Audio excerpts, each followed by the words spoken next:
That's the ball game, folks. 44-0, Los Plumas High School defeats Oroville High School and keeps the bell once again. Someone to look out for. Three. Hold it.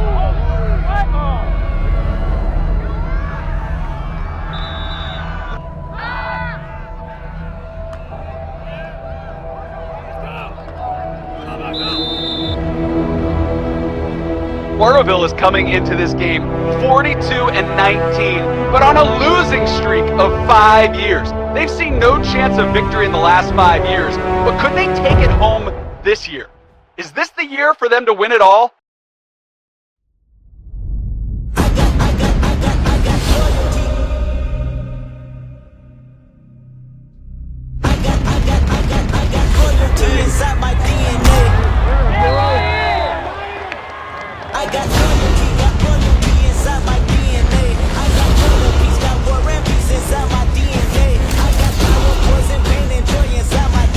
This just in, Marlon Smith is returning to play